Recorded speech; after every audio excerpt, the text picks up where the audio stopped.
Hey everybody, welcome back to the Dungeon Dive. Daniel here. I hope you're doing well, and if you're not, I hope you are soon. Okay, today on the Dungeon Dive, I am joined by Albert and John. Do you guys have a game name company? Cerebus Gate still? Cerberus Gate Games. Cerberus Gate Games, and they are the designers of Rogue Dungeon. Rogue Dungeon is up on Kickstarter right now. And as longtime viewers of the Dungeon Dive know, this is one of my favorite solo only games. I absolutely love Rogue Dungeon. And it's has been historically only available on print on demand on the Game Crafter. And I think it was probably the second game I purchased from Game Crafter, probably after Quest for the Lost Pixel. So how are you guys doing? Albert and John, how are you guys doing? Doing good, yeah. Good. Yeah. Yep. Happy Monday. Yeah. Holiday, and I just you guys are taking some time off to work, or some time off from your day jobs to work on Rogue Dungeon right now. Yep. Yeah. Cool. So yeah, I don't do a lot of Kickstarter hype videos, and so I wasn't doing a video for Rogue Dungeon, but I thought an interview would be a perfect way to kind of discuss the game and talk about what's going on. So I always like to start off these interviews asking the guests, what have you been spending your hobby time on lately? Board games, video games, any hobby related things going on besides Rogue Dungeon? Albert?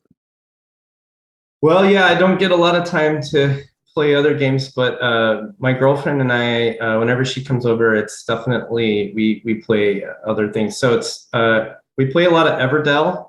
I actually really like worker placement Euro strategy games personally. And so we do play a lot of Everdell. That's what we've been playing a lot lately. I have the complete collection, and it's really cool. I've never played that. My buddy has it. My buddy collects a lot of games too, and he focuses more on that style of game. So he has it. I still have yet to play it. I think Agricola is my absolute favorite all-time game. I'm really into the deep strategy Euro games, and so like I have a bunch of friends and we like deep strategy games. So like Agricola is one of our favorites. My all time favorite game is actually an old Euro game, and that's El Grande. I think yeah, El Grande is one of the very few games I would call perfect. It's such an elegant design. I love it. I love that era. I love the early era of Euro games before they got too complex. Now they're just so many of them are a thousand ways to score points and tracks and boards, and it's like, no, give me one way to score points and I'm good. How about you, I John? think John Oh, wait. John prefers video games, I think. Yeah. Yeah. More of a little bit more of that element. But I have not played video games because I'm working at another startup as a concept artist. So the last thing I played was actually Blade and Sorcery. It was like VR, so I could get exercise.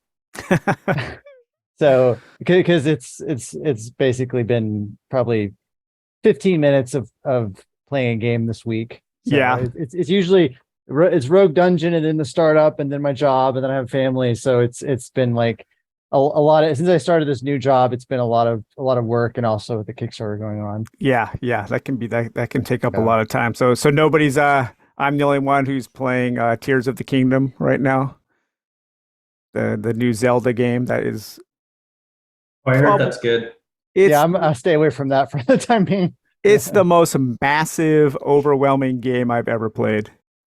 It is absolutely insane I how stay away from video games big. because they're just so immersive and expansive now. What I like about tabletops is you can play it and you're done. With Yeah, these yeah. expansive video games, RPGs, it's like you just get immersed and it just sucks all your time. And I feel like I would just never come out of there.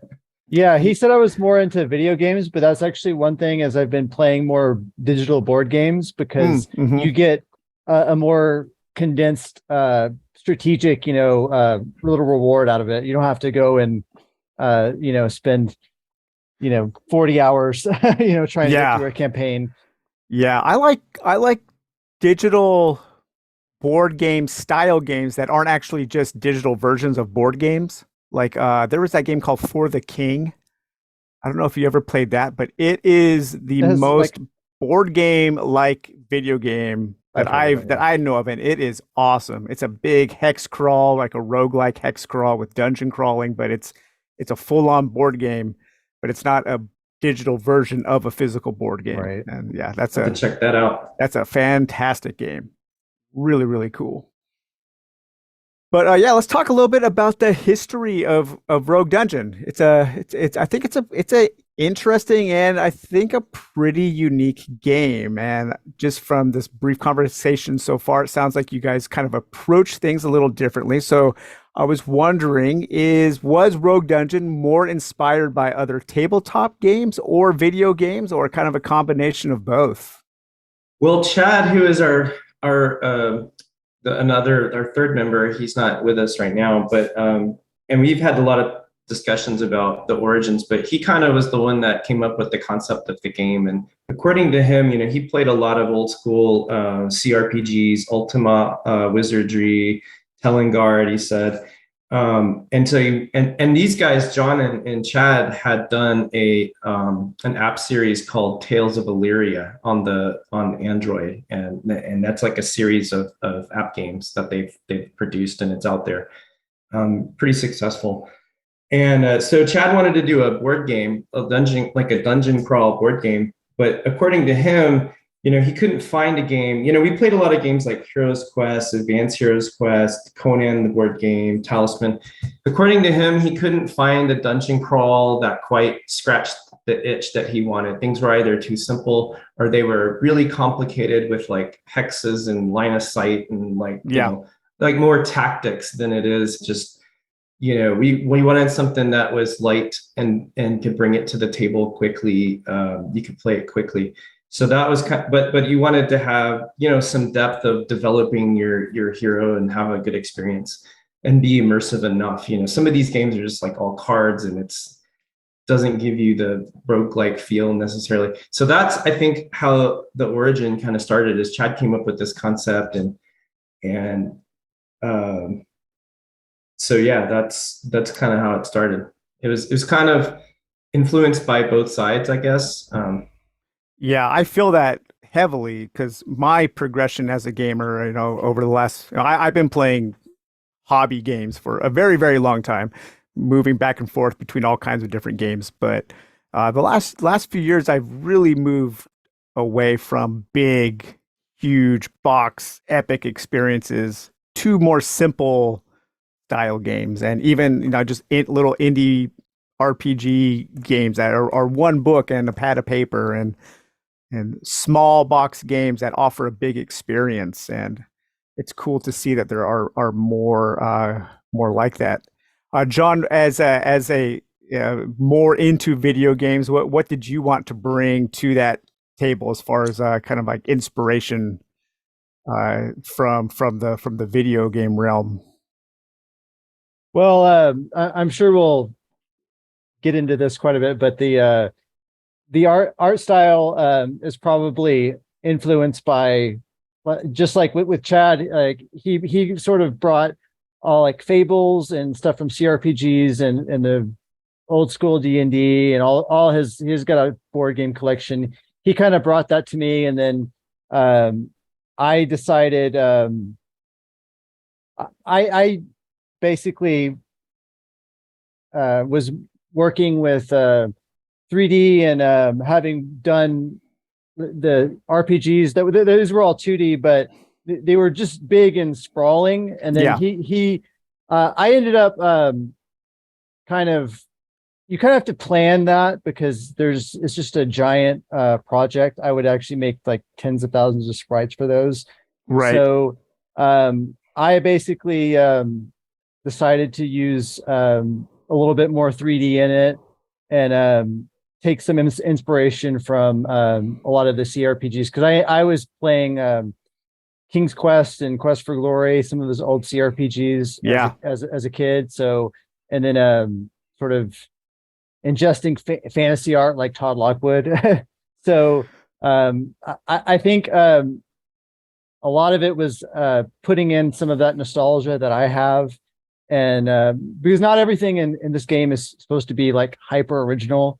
It has like parts of it where I kind of decided to wing it or just put in my own spin and things. But a lot of it is just like kind of RPG and fantasy tropes that we kind of already love, you know? Hey, that's Just fine. Yeah. I often say that originality is, I think, one of the most overrated things that people say they want. Because I think what people really want is something that is just well executed, something that is well made. If it's well made, originality doesn't really matter. You know, there's a reason why we have tropes and genre conventions, and there's a reason why artists don't have to constantly reinvent the wheel every time they make something. yeah, I'm trying to strike a balance. Yeah, And yeah, and I think it varies per project. So this one we're definitely not trying to completely reinvent the wheel. right, right. Yeah, so Rogue Dungeon, the name Rogue obviously conjures up a lot, has a lot of baggage, good and bad. Yeah. Especially right now. I mean, we are kind of actually probably at the tail end of a kind of renaissance of rogue light and rogue like video games. I think they kind of came back into fashion with Rogue Legacy.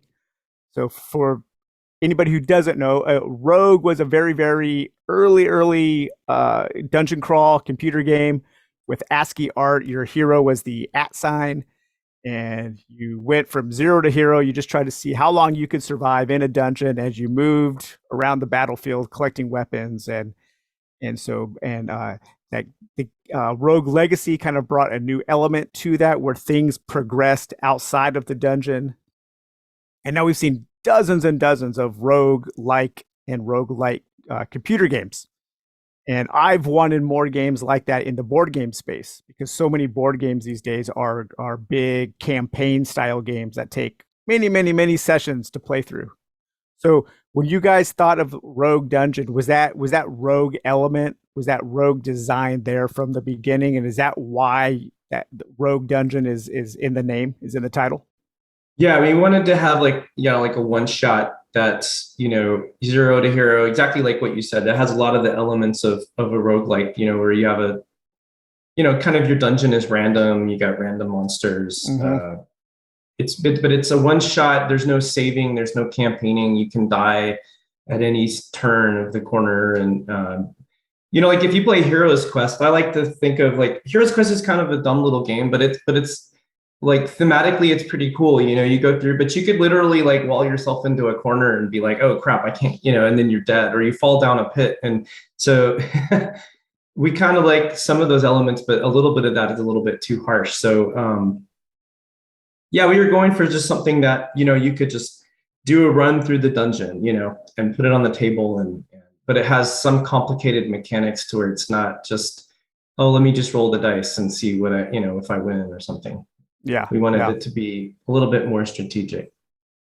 Do either of you have some favorite rogue like or rogue light video games that you play or have played? Well, Chad says Telengard is his favorite roguelike. Telengard. Mm-hmm. Yeah. It's an old school game. I think Peter Jank, from the designer of Quest for the Lost Pixel, was telling me about that. I'm really want to into play that game. Yeah, I like Tangle Deep is really good. That's on computer and Switch. I played on Switch. That's a fantastic game. And Children of Morta. Children of Morta is awesome. It's a really cool roguelike that has a good story. The story is the thing that kind of progresses while the dungeons are kind of one and done. Interesting. But did you set out to emulate that style of game? Like was that kind of the direct purpose? I mean, we'd have to ask Chad that specifically, but I think I don't think we were necessarily trying to emulate a specific thing. Mm-hmm. I think we were just trying to make a dungeon crawl that we liked. Yeah. And so, like I said, there were stuff that on the spectrum of super simple, very, very almost too basic, and you don't even hardly feel the theme or like the combat mechanic. It just isn't. We wanted kind of like a D&D light, Yeah, kind of. And some of these dungeon crawls like Sword and Sorcery and Gloomhaven's been released since we started this game, but like yep, that's kind of the penultimate dungeon crawl. You've got these campaigns and you've got yeah, I guess you've got the D&D box games, which yeah. The D&D we weren't adventure really games. we weren't really a fan of those because they seemed really dumb. Like you kind of explore the map, but and everything's kind of feels random, but then it's kind of like the map almost doesn't really matter, and the AI of the monsters was kind of like so we didn't really enjoy those, even though it had like kind of almost tactical elements. But some of these games were just really complicated with lots of tactical elements with line of sight and Yeah, movements and. We played, I think, Conan the board game too. The Conan that one was kind of fun, but I think there was some broken elements to it with the snake and whatever. But yeah. I heard they've kind of changed up the game quite a bit, wrote some new rules, and kind of honed it and fixed some stuff. But I've only played that a long time ago. Yeah, we didn't want the game to be this like tactical map battle game, yeah, right. basically. And we also didn't want it to be like overly simple where you just flip some cards and roll some dice and it's like we wanted it to be more than, and we wanted it to be in between that. So, Yeah. No, why yeah. why the focus on solo? Because there weren't this according to Chad. Remember this whole concept was Chad's. He said there just weren't any good solo dungeon crawlers. Yeah, basically. So yeah, a lot of games are like made for 4 players or 2 players, but then they kind of are like, yeah, you can also do it as 1 player, but then a game that's designed to be multiplayer and then it's kind of after the fact made into solo is kind of usually not that great. yeah, like I I can think break it. so. I have like the Warhammer adventure card game and Sword and Sorcery, and you can play those solo, but he really wants to be played with like multiple characters. Yeah, to balance out the party and all of that kind of stuff. Yeah, so we really did design this game to be solo in mind. Of course, we realized that people were going to want multiplayer, so we eventually have the 2 to 3 player expansion, right? Yeah, but originally Yeah. Chad just absolutely did not want to have multiplayer. He's just like, I just want this to be solo originally. So our original release was only solo. Only solo. So, what was the choice to bring that to GameCrafter originally? I think GameCrafter is really a unique thing, and I'm very thankful for it. I know the prices of GameCrafter games can be very expensive, and I tell people I understand that, but when you think about you're printing on demand all of these cards, and when your game gets printed, that is your game is the only one of that game kind of going through the conveyor belt, getting assembled and Yeah. why did you originally go towards GameCrafter, or did you look for other avenues, more traditional avenues? I think originally for our original game, John, you remember like we had been discussing Kickstarter. I can't recall why we decided to go with like the GameCrafter. I think we just weren't confident in our following, like being able to like get a reasonable number of backers. At the time, we were pretty much, the game was unknown, untested, unproven. Yeah. We didn't really know, we didn't have any budget to spend on any kind of marketing campaigns of any kind.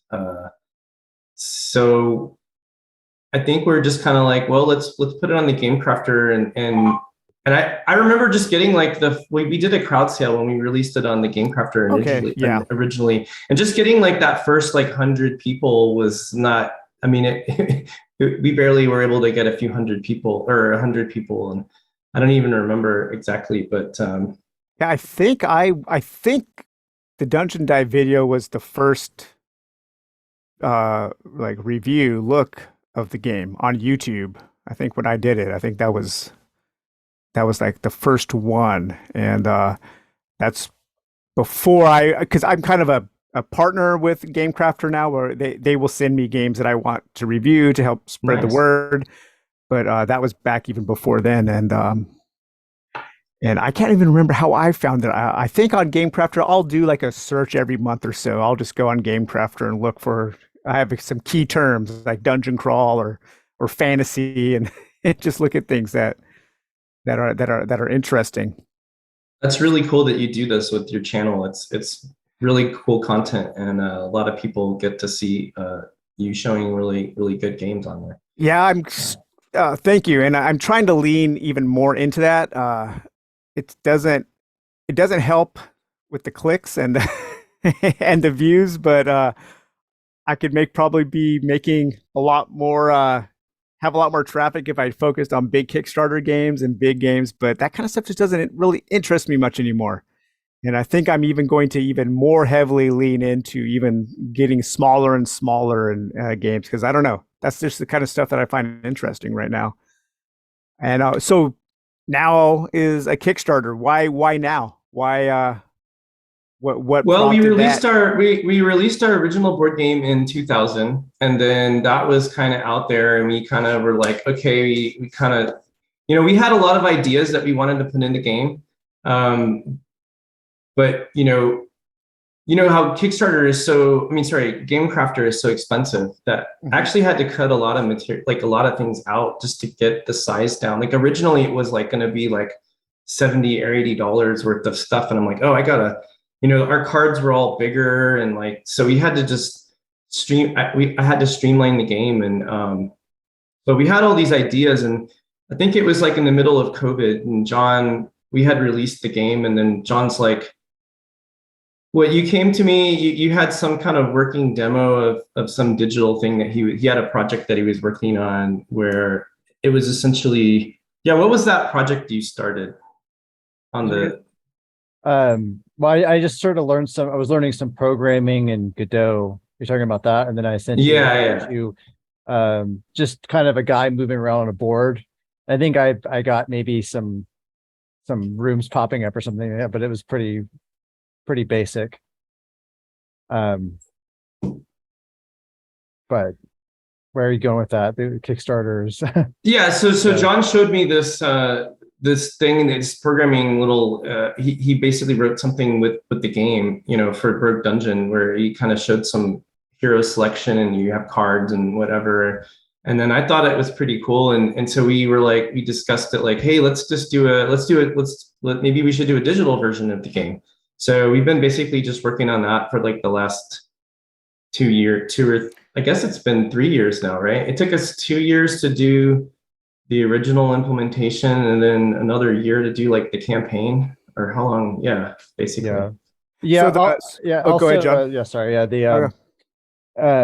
I think at this point, the game is pretty solidified. We've tested it so much, and I'm at a point where I'm interested in polishing art. We do have some, and we also made extra content for the digital game. So like the tomb setting, it's almost like an overhaul. So it's got like new rooms and new items. Some of the same monsters still, but so it was that Kickstarter could give us an extra push, for me to polish the art and possibly get, even expand on some of the tomb material we have, and get it out there. And another factor was also, I think Chad had been sort of off the project, and he was interested in helping with the Kickstarter.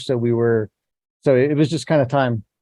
Anyway, so the digital version, this was something new to me. So this is a whole digital implementation of the game, and plus some. So I haven't seen anything on the digital version. Is there animation, or is it just cards? Yeah, let me give you a preview here, and I'm going to share. Go ahead and show your.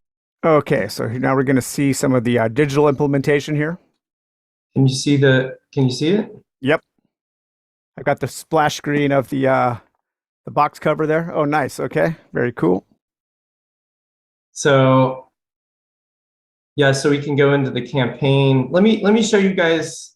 Well, okay, I'll just start a new game first. So you kind of have this screen where you can select your character.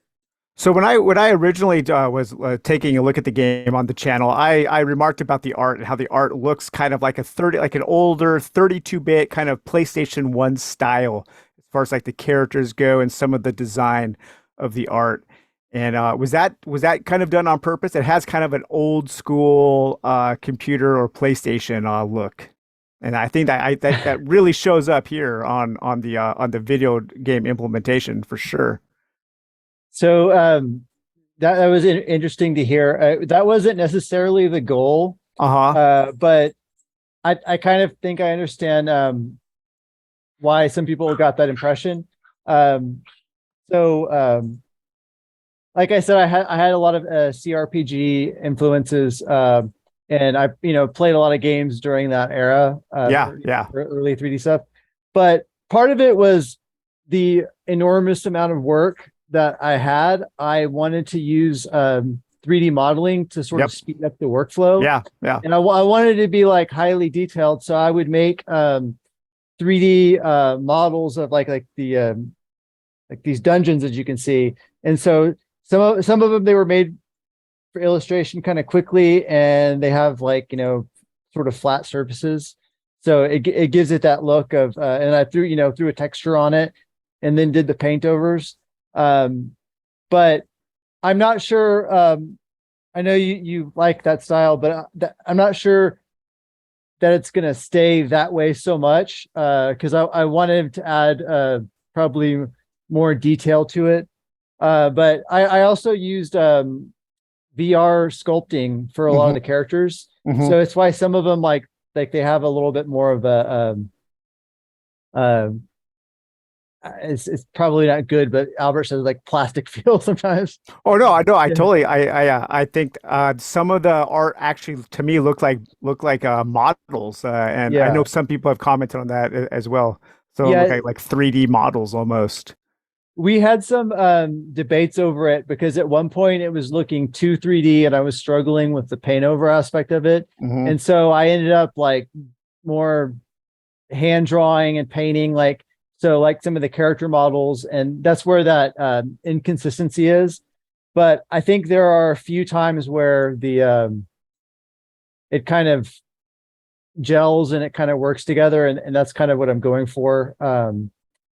Like some of the monsters. One of the first ones that I really liked was the shambling mound.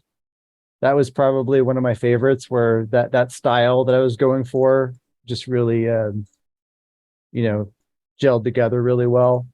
Yeah, and I hear like in the video game implementation, the background for when you are playing the game in the dungeons, the I guess you would call that the player board.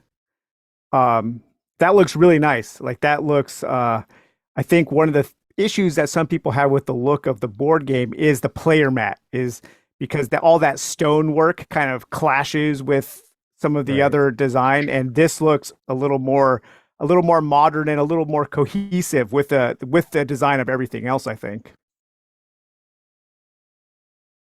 Yeah, so we actually developed a bunch of different. You guys can still see the game, right? Oh yeah. Yep. So we developed or John made a whole bunch of different backgrounds or skins for the game. So like this is kind of the original. It's very, very muted, kind of stone background. And Oh, then that's we've cool. got, Kind of like a bone, almost like a HR and then Giger looking bone, an organic design there. eventually like some smoke starts coming up on the bottom there. Um, So does the game design, the video game design, does it have more variety in the rooms and encounters and the different kinds of traps and NPCs that you can interact with? yeah, there's definitely new content. Like John said, we added. Oh yeah, let me.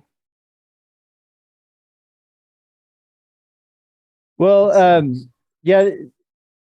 So, like I said, we did add the tomb. One thing that probably the campaign allowed us to do things like have we just have some weird rules in it. Like there are class dungeons where your abilities they can basically be refreshed, so you Oh, can okay. use like. But if we do that in the board game like consistently, it would mess with the balance. So like the monk has class abilities that are extremely powerful, and the crusader has that persistent one and two other ones that aren't quite as much. So it would basically make the monk way more powerful. So it's a little bit more complicated, getting that to work on a board game. But we like there are very specific rules for individual dungeons that it would technically you could pull it off with like a homebrew type game, but that's one of the big differences. So are you like more thematic dungeons? Like, hey, this dungeon focuses on undead, or this dungeon focuses on something else. Yeah, I think there Yeah. will be some crossover though, because I we basically made it so that the tomb is going to be like automatic an expansion added, when the Kickstarter, hits its goal. So some of that will be added into it. Um, And so here it looks like you're playing. Is that a party of two adventurers? Yeah, I've got two. And I forgot to give them equipment, so but that's okay. they're When going to they die. No. so when they get to this mystical portal, like there's various ways to interact with it. It looks like I need to fix some formatting here, but I don't have the special thing that would be good for this, but I ended up having to give away. You don't have anything. You're gonna die. Yeah. Yeah. So yeah, some of the rooms are the same, like, but we definitely redesigned.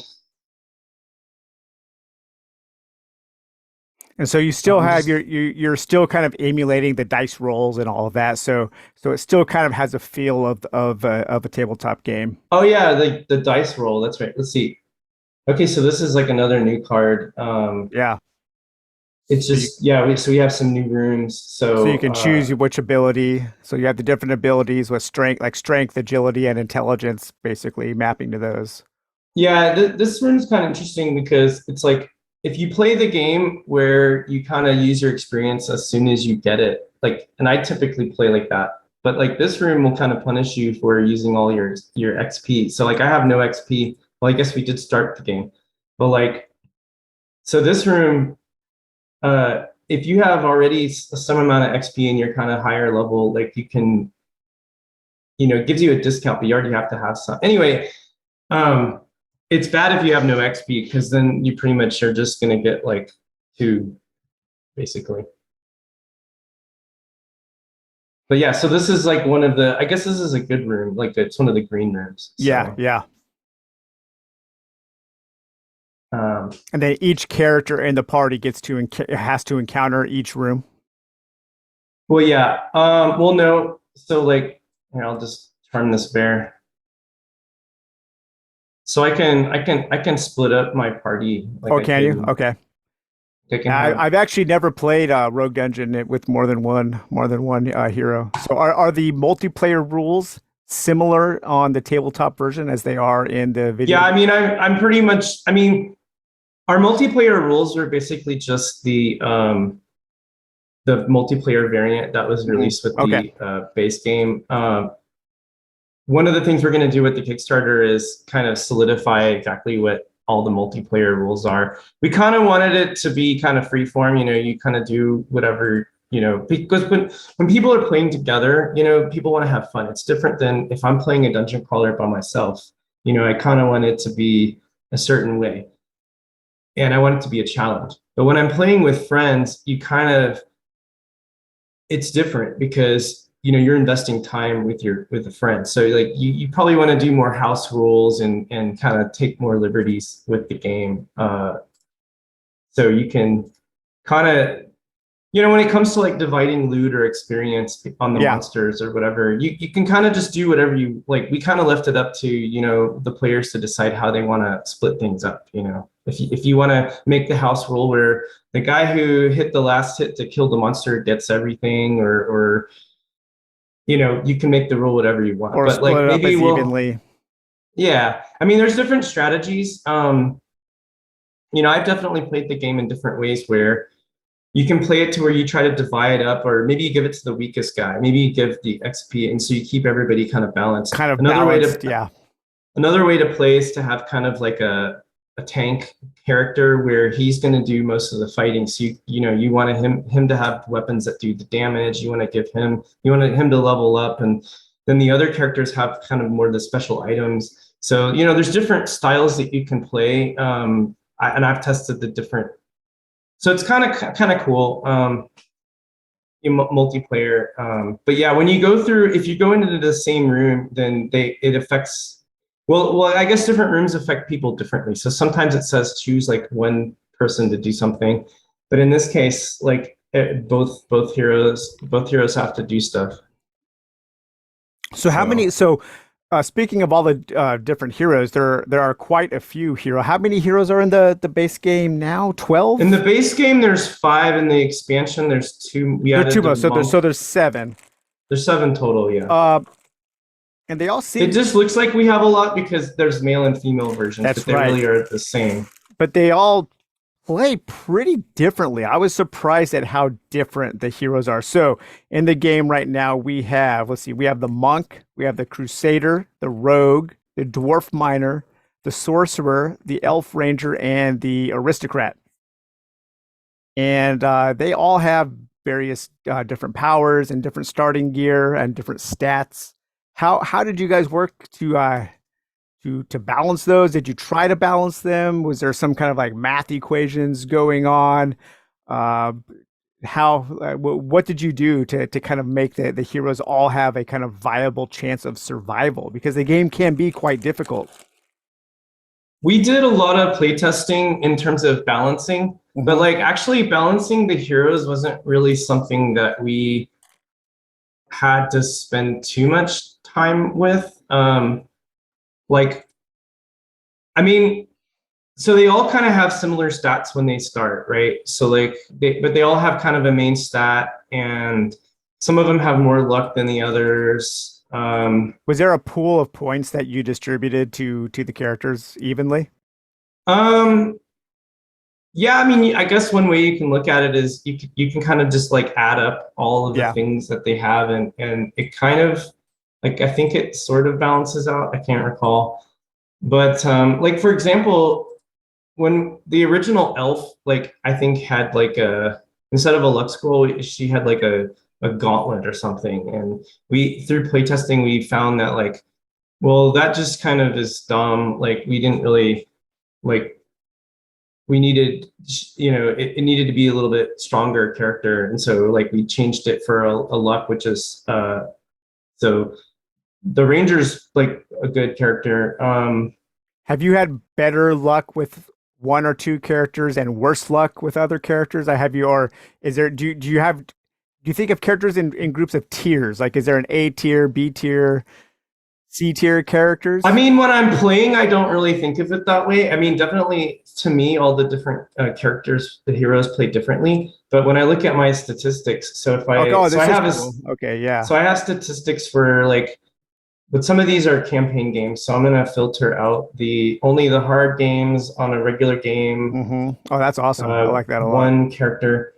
So that's pretty. So, yeah. That's a pretty even distribution of. So I think I'm the only one who thinks the game is still too easy. I think I was telling Chad and John, I'm like, because we were targeting the game to be winnable like 30% of the time, and you can see those aren't my stats. I mean, I had a really good friend of mine. What were you gonna say, John? I said you're not alone. Yeah. I have a good friend of mine. He's a coworker, and he's a really, really smart guy. And he played the game maybe 20 times before he won the first time. And his name's Charles. He responds on Board Game Geek a lot. But your win, yeah. So I think I've seen that guy's stats. Didn't he keep an Excel sheet of some of his stuff? Yeah, he did have a sheet. I don't know what his latest thing. John, do you have a Steam stats, or I don't know. Anyway. Yeah. But yeah, so like as far as tiers go, like if I so like definitely my like I win the most with the aristocrat. Like I'm 63%. And then I think the next highest one is no, the elf. Sorry. The elf is 57, and then sorcerer 50-50. I love this stat page. This is awesome. This is, I think people, a lot of people are really going to like this stat page here. Yeah. Although somebody was telling me that it's too confusing, like I need to have it maybe more anyway. So the dwarf, he's kind of, and then my worst heroes are the rogue and the crusader. I don't really know why, So, honestly. Like, so if you have these stats and you say, okay, so the rogue and the crusader, you have a lower win ratio.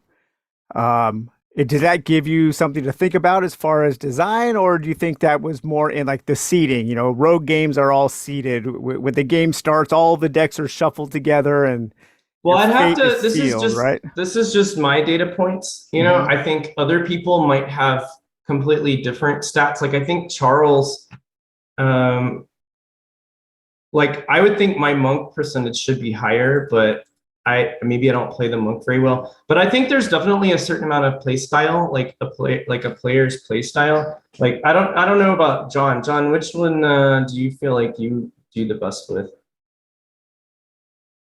or do you know? I feel like I would be, I don't have stats for the, for some reason my stats were wiped out for the regular, I just have campaign stats, Oh, okay. but I think I do well with the rogue. Yeah, see, and Rogue is like one of my worst. So I think these stats really kind of come down to your play style. So maybe the way that I play the Rogue and the Crusader, I think the Crusader in general is a pretty solid hero. So I don't know why I don't win more with him. Maybe you. I wonder if certain characters you feel like you can take bigger chances with. You know, so maybe you just psychologically play different with certain characters. Yeah, the rogue has critical hits like Hmm. at later levels that, you know, and I think I collect weapons sort of, and like, you know, increase my rolls. I don't know for some reason, but I feel like I just do like ridiculous amounts of damage with them. I'm confident. You know, I don't have the numbers to back it up like him, but I'm pretty confident with the rogue. So let's talk a little bit about variety and adding stuff. So that's one of my, I wouldn't say criticisms, but one of the things that I want more of in Rogue Dungeon is more variety in the rooms. I think there's two ways to look at it because in one hand, the game can be difficult, and knowing which Yeah, rooms you've already explored, that's part of the strategy of the game. Absolutely. It's a lot like Iron Helm. Knowing you're supposed to look at the cards and say, okay, I know I've already been to a healing shrine in this game, so I'm not going to experience that healing shrine again. It's very important But to know what might yeah, be coming up for sure. yeah, Absolutely. but I do want a little more variety so the games aren't the same every single Absolutely. time. So Absolutely. how are you addressing that, and what are some of the new things that you're going to be adding into the game? Um, yeah, like in the tomb level, we So kind of, what is the yeah. tomb? Let's maybe talk a little bit about the tomb level. Is that a whole Well, new set of cards, or well, so originally, yeah, so the tomb is essentially, I guess it's all the set of cards that we would put in any of our tomb campaign Mhm. quests. So, and some of them, but yeah, I have a version of the game where it's just using tomb related tomb themed cards. So, because I wanted to kind of balance,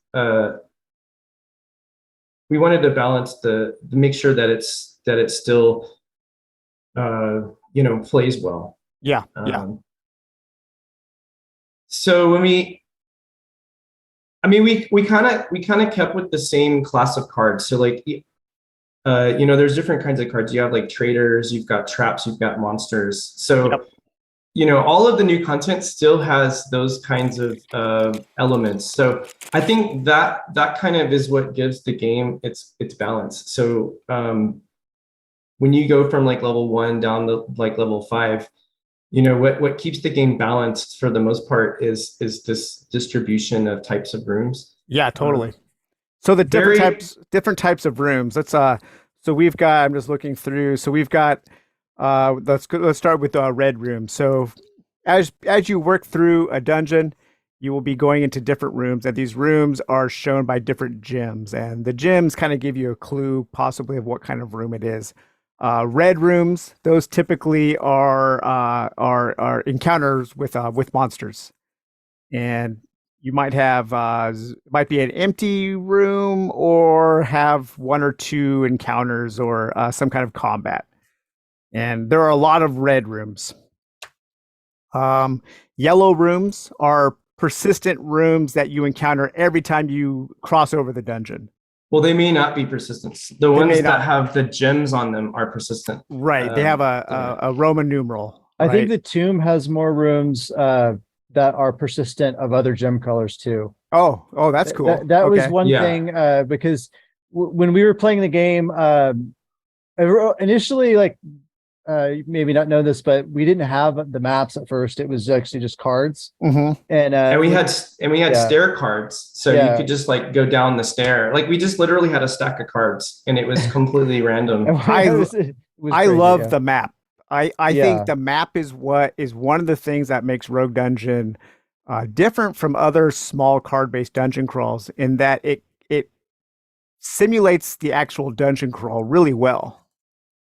The Yeah. map solved two problems for us, but like John was saying, when we originally came up with the game, we didn't have a map. It was just a deck of cards Yeah. that Mhm. you would shuffle. So you might do like 3 rooms and then go down to the second level and be like, right. Yeah. Or you'd spend half the dungeon on level 1 and like be And overpowered, then boom, boom, boom, boom, boom, and then go through the Yeah. rest. Yeah. Like, yeah. And so we had this very big divergent game experience. Either you would just like go down and die like without even a chance, or you would like be way overpowered, and by the time you would get to the boss, it like didn't even matter what the boss was. Like, so we had this wildly divergent gameplays. So we had to find a way to like meter or we had to have a progression method, a Mhm. method of progression. And we experimented with lots of different ideas. Like we had, I don't even want to get into some of these ideas, but we had like a progress track where you would like, after you go up on so many on the progress track, you go down to the next level. But that was all kind of like, and then we eventually came up with this map idea where it solves 2 problems. It allows us to do progression because, the card distribution is on the map. Yep. And the other problem is we didn't like the idea of having a linear dungeon where you just, I just draw the next card. But that's how we felt like some of these other dungeon crawls are, where it's like you literally go through a deck of cards. Like literally there's like one deck dungeon, that's what it is. Yeah. But then like the box D&D games also felt like this. Like even though you're kind of exploring a map, like what you draw out of it, like what you encounter is really just kind of linearly random. Yeah. So we wanted Yeah. to No, there are games we like wanted that to for have sure. my idea was if we were going to have any kind of a map element or a topology of any kind, it needs to be functional. It needs to do something for the game. Yep. So we didn't want to have useless topology that was kind of meaningless or frivolous. So the maps that we created, it allows you to have agency in terms of like which way you want to go. Maybe I need to get that purple room first as fast as possible. Maybe I need to go trade for something.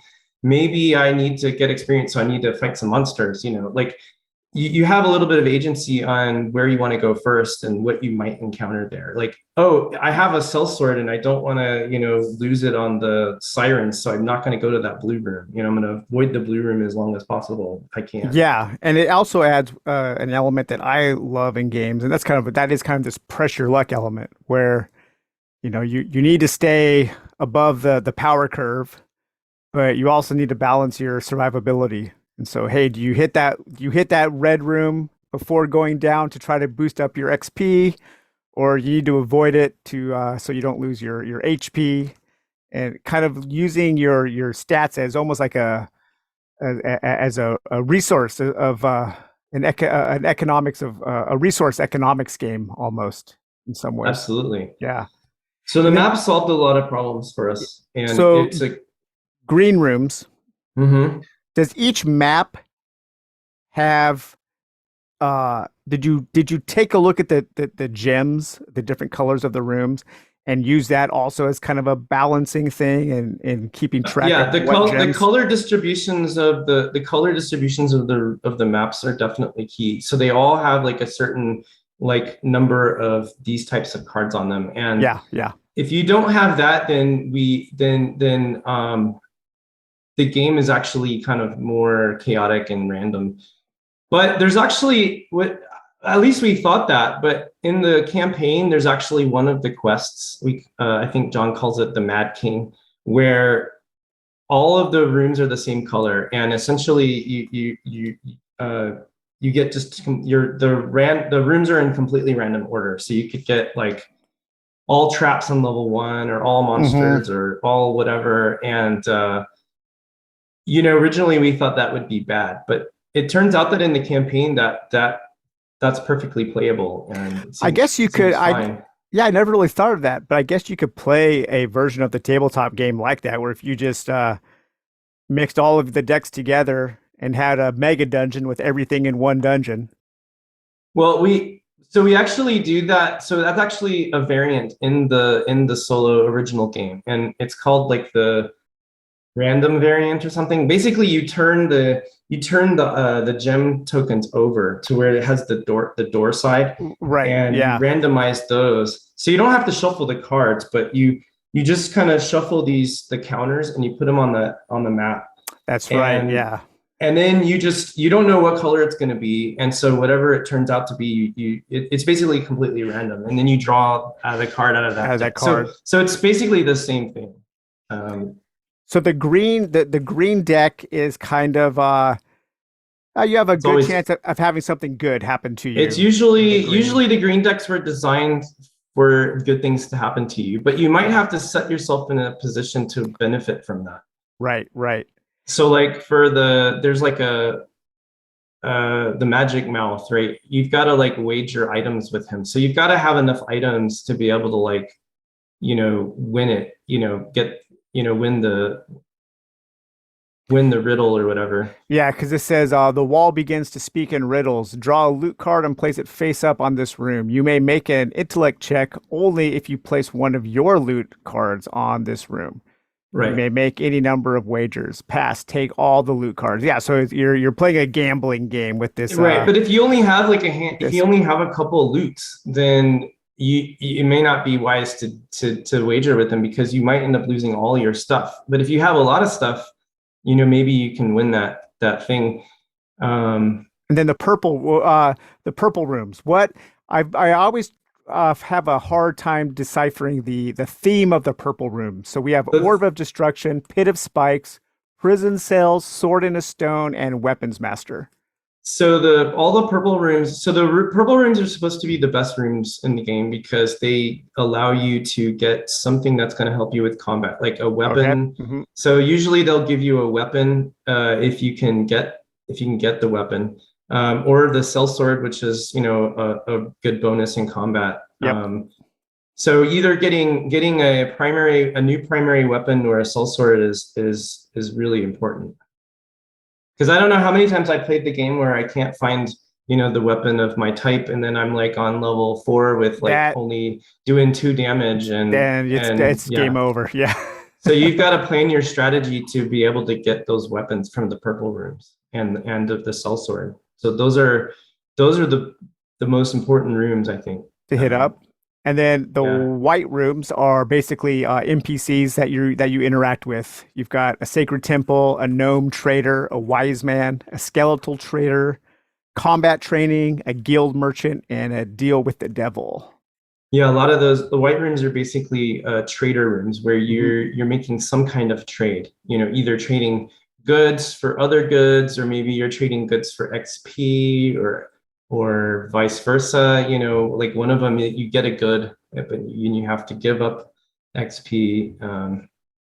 So yeah. And then finally, we have the blue rooms. the blue rooms, we have a dark room, gold deposits, a wounded dwarf, a locked safe, and a song of the siren. So the idea behind blue rooms was kind of like you needed to have something specific, like a specific Yes. item. Chad calls them item checks. Yeah, yeah.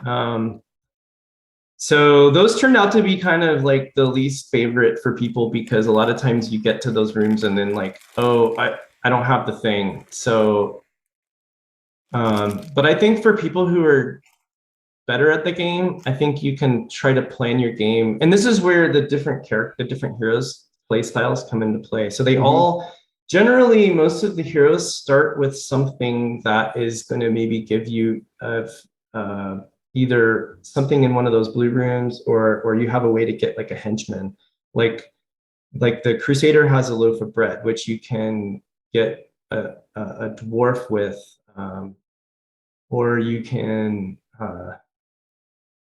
like the rogue has a lockpick, you know. So different characters start with different things, and the reason why the dwarf is important is because you want to, the dwarf will give you strength, and then you're able to get like a sellsword. So almost every hero that starts gives you some way to increase your chances of being able to get the sellsword that's in the game. You know, either by having the luck scroll or by having improved strength or a lockpick that you can get him out of the prison cell for free. Right. So a lot of the blue rooms kind of have a little bit of strategy in terms of getting those items, or maybe you already have the items.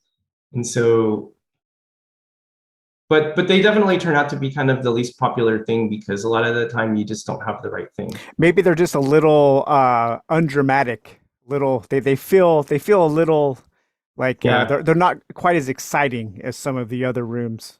So one of the things we were trying to do with the Tomb expansion, so getting back to what we were talking about, like adding new content to the game. So we realized that people don't like the concept of like, oh, I go in this room and then like I basically don't have any decision. Like, okay, I don't have the item, or here's a trap, but all I have to do is roll a skill check or an ability check. So we tried to make new content where you kind of have more interesting choices to make. So like maybe there's a trap, but maybe there's other ways to pass it instead of just this one skill check. Maybe you have an option of skill checks, or maybe if you have this item or that item, you can, you know, get by the trap. And like blue rooms, maybe you have a couple different options as well. So we were trying to add more content to the game where you have less situations where you don't really have any decision to make there, because games are all about I feel like good game design is all about making interesting choices. And but it also has to be thematic, you know. Yeah. And immersive. So we want it to feel like you're something that a situation you would actually maybe encounter if you were in a dungeon. Right, right. Yeah, so with having both a tabletop version and a computer version coming out now, what do you see the future of Rogue Dungeon? Could you see it leaning more into the video game realm where it might be a little easier, not easier, but less overhead, less expense on your part to produce something that you know is on paper. It has to be delivered and shipped. They're both a lot of work, I can tell you. They're both a lot of work. We kind of we animate a lot of the stuff in the digital game, and how was that process? There's a lot of competition. It's interesting. I'm using the Godot game engine, and I use it sort of has its own like 2D. It's like a skeletal animation engine that it has in it. So I basically put in the characters, and I usually chop them up and then give them a little skeleton, and then turn the sprites into polygons, which is in Godot. It's kind of like a little bit of a process. You know, it can take a few hours, or I mean, it can be like a day to get something rigged, but then you can move it around. Right. You know, 10 hours or so maybe. But Yeah, it's still difficult. They both have trade-offs. There's a lot of there's still competition like in the digital space. There's just like a million games on Steam Oh, now. there's so many. Yeah, So it's crazy. so I think that's how competition works though. They both come to the point where they're difficult, you know, where there's not like a free paycheck, you know, from either way. Yeah, so our plans for now are, we're gonna do this Kickstarter, and it looks like, we're making good progress towards funding, and we're gonna try to throw as much content as time allows. But yeah, so we're gonna try to get this. Obviously, we've got a lot of commitment with this Kickstarter, so we're gonna get that done. But then after that wraps up, I guess the next step is to get the digital version on. I've been playing around with Android and iOS. I've been trying to get the. I got it working on my Android phone. It works great. I'm having some trouble with the iOS right now, but Apple's. But yeah, so I guess that'd be the next step, is to see, get it on some of the app stores Yeah. and the digital, and then as far as new content, we're just gonna have to see what the markets, what's popular. If the digital game, if there's revenue coming in from the digital game, then John's gonna keep making, new content. And then same with the board game. If when we do this Kickstarter, we're gonna actually produce more games than what the backers buy, and that's gonna probably go to try to go to retailers or wholesale or whatever. We'll probably have it on Amazon, but depending on how much the board game content sells, if it does well, we'll do more. It's like, Yeah. we'll give people what they want. If it looks like, John's a starving artist, and he's just kidding, John. No, he's got a whole bunch of jobs right now. He's got almost like too much work now, but yeah, I mean, this for me, this is a hobby. I think John does it a little bit more for the paycheck, but it's just, whatever makes the most sense for us to, obviously they can synergize off each other too. Whatever we make for one can go to the other. Yeah. Yeah. Yeah. Well, I really think that this is Rogue Dungeon is the exact kind of game that I think crowdfunding should be used for. You guys aren't, it's not a big company who's basically just using it as a pre-order scheme or as a way to generate money for actually the next game because you're in the hole already. And so like a lot of these companies, they'll generate $1 million, but that $1 million isn't going towards the game that they're funding right now. It's going. They've already got the game done. They've already got the game. It's going to the next game, or they're paying off shipping charges from the last game, and it's just. I think people have kind of lost sight of what crowdfunding was originally for, and Rogue Dungeon is such a perfect example of what of kind of like the I don't know, the righteous way of crowdfunding, right? Just we appreciate the support. We're yeah, definitely I mean, I've been grassroots for sure. Yeah, I've been talking. I some people probably get tired of how much I talk about Rogue Dungeon. One of those games that just always comes up. It's in my top 50, and I'm actually putting together a top 10 list right now of my top 10 solo only games or games better solo. And it's going to be on that list. Unfortunately that video won't come up before the sale, but or before the crowd sale ends. But well, then we definitely want to pick your brain in terms of like you've played you show so many of these games on your channel, and you've played probably more dungeon crawl games than we have. I mean, we definitely want to pick your brain on kind of like what makes a game, what captivates you in a game, what makes it interesting. It's probably not the minis, I mean, a lot of these games have the fancy minis, and we were actually debating putting, minis for our heroes into this game, but no, don't. Standees would be good. I can tell you right now. Okay. Let me tell you right now why I think Rogue Dungeon is a good game for me because it has a variety of different types of encounters. A lot of dungeon crawls, especially smaller dungeon crawls, tend to focus only on combat.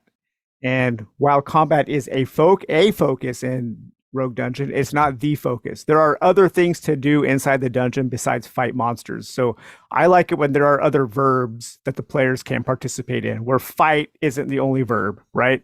You've got Right. traps to avoid. You've got skill checks to make. I love skill checks in games. So you have got ways to utilize your agility or your strength or your wits.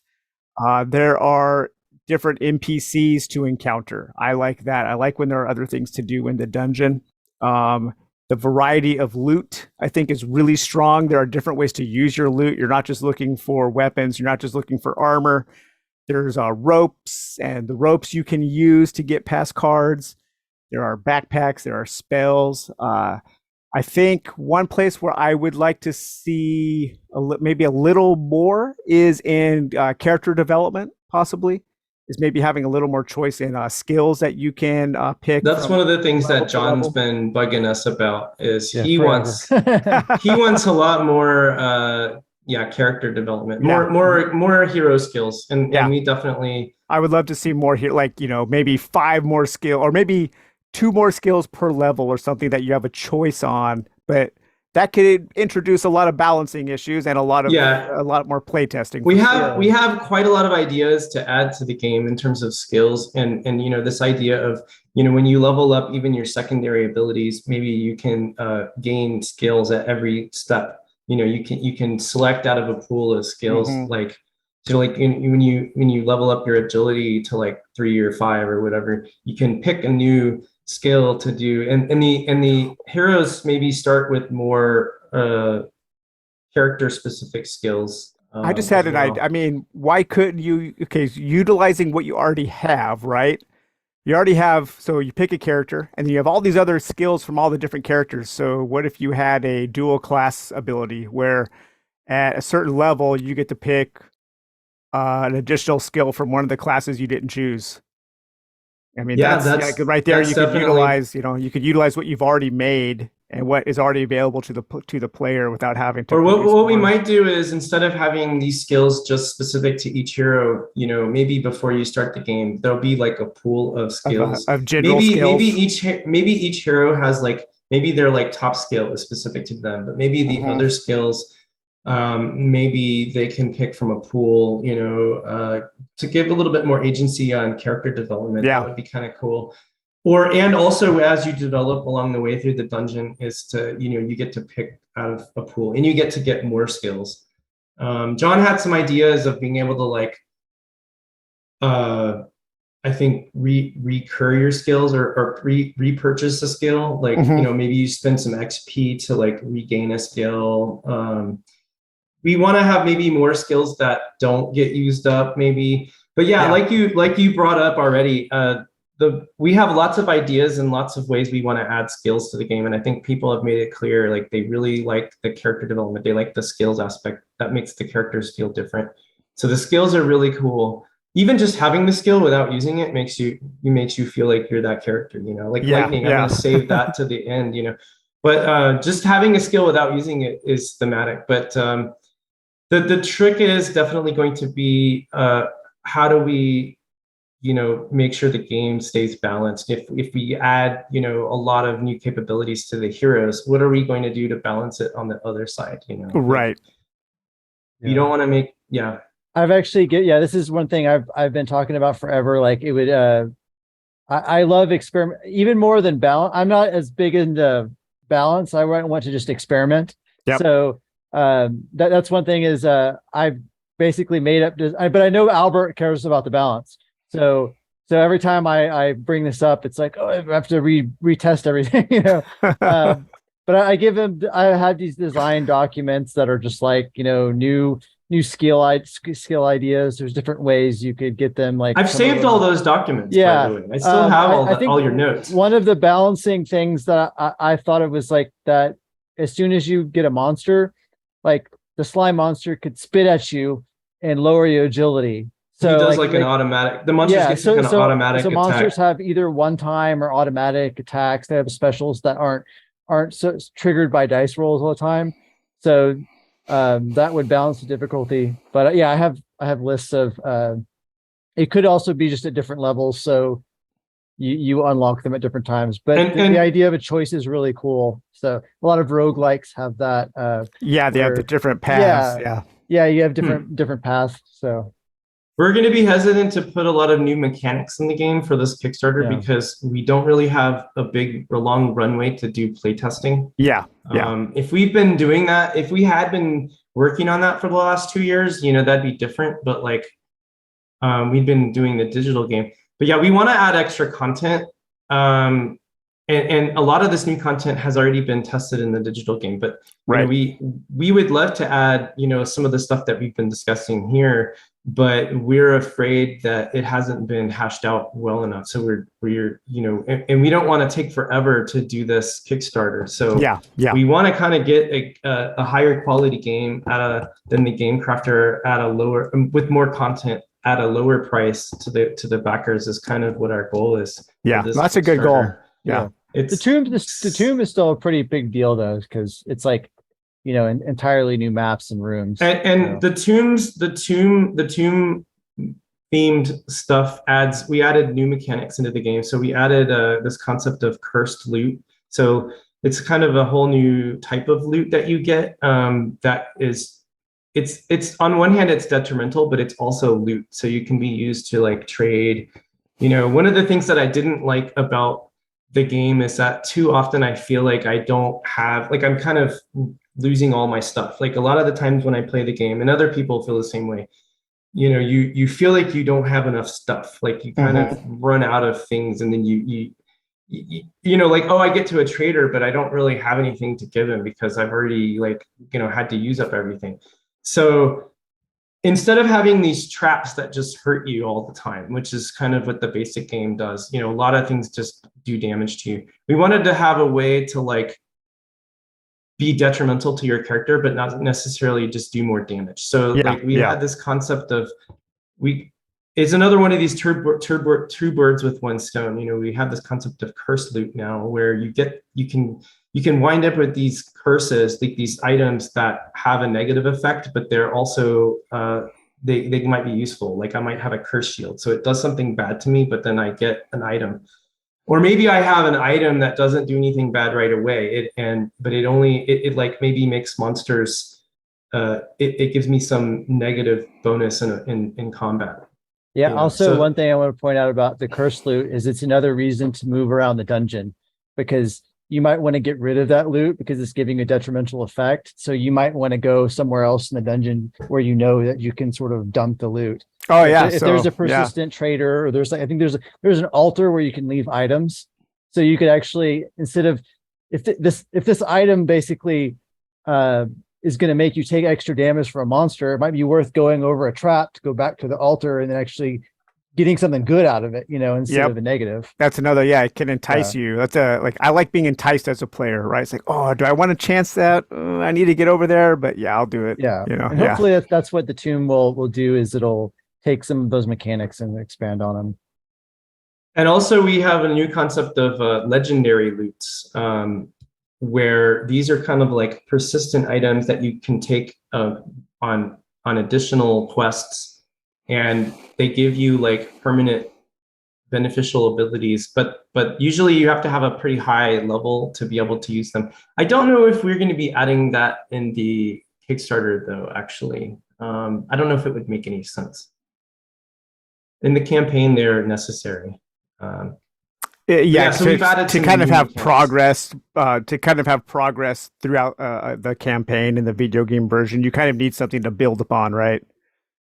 Yeah. Well, the heroes have like a pool of money that so when you start the game, you can kind of basically buy essentially what your heroes kind of already have in the basic game, right? You can get a few items, like 3 camping gear and some other stuff. Yeah. So you kind of start out with that much stuff, but then as you progress through the campaign, you get more gold, and so you're able to like buy more stuff to take with you in the dungeons.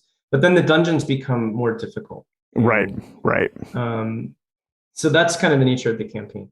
But yeah, I just wanted to point out that we had been adding some new mechanics to the game. We're adding new maps. One of the things that we wanted to maybe do is make the maps a little bit more interesting is having some kind of like static elements on the maps where it's like maybe there's like an icon on the map, you know, kind of like the old school D&D, grid dungeons where they would have the little $sign for the secret for doors. secret door, or you'd Yeah. have like maybe some kind of little icons on a map where like, okay, if I pass it's kind of like a static ability check where like, okay, if there's a secret door, if I pass a check, I can find that secret door. Or maybe it's something that I can push open, you know, a locked door or something. With your strength, or yeah, maybe there's an additional purple or blue or white gemmed room that you can access. Or maybe it gives you something. a different path. Maybe it gives you a different path to within the dungeon. So we were playing around with this concept of like kind of adding some more elements to the maps, more interactive. Maybe if there's like a torch icon, maybe you can discard some loot, like a torch, to be able to like search the room and have something happen there. But yeah, we added some new maps to the game, but we haven't really added any of those mechanics just yet. But I think that would be probably something that wouldn't be too hard to do, and that's on the radar. Nice. Well, hey, I'm really looking forward to. I'm really looking forward to checking out the digital version. So, and well, did you on your backer level? Did you add the digital? No, I didn't even think I knew about it. Maybe I thought it was just a tabletop simulator version or something. Oh. I don't look at campaigns in very much detail. I'm kind of like, I find the price point that I like, and then I click that, and I don't interact with Kickstarter campaigns a lot. I like to I'm a big proponent of back and forget. I don't follow updates, and so okay. I'll give them my money, and then I'll wait a couple years, maybe 3 or 4 years or 5 years for some games. And we're hoping to deliver by like, I guess, December timeframe, but we're gonna have to. That's yeah. But we definitely will have a limited scope to be able to do that. So if you're interested in anybody who's interested in the digital game, it's like John said, it's on Steam. Through the Kickstarter, you're getting a discount because it's only $5. And then I've kind of promised that anybody who backs the digital version on the Kickstarter will get a mobile version when we have that available. That's great. Yeah, that sounds really cool. I should have a way. I don't really know how that's going to work exactly, but I'm sure I can just kind of give away keys or give away. Yeah, I don't know. Yeah, you can request them on Steam. Yeah. Just like we can give Steam keys away. So the Steam game is gonna be supporting PC and Mac. I'll probably be putting Mac on there soon.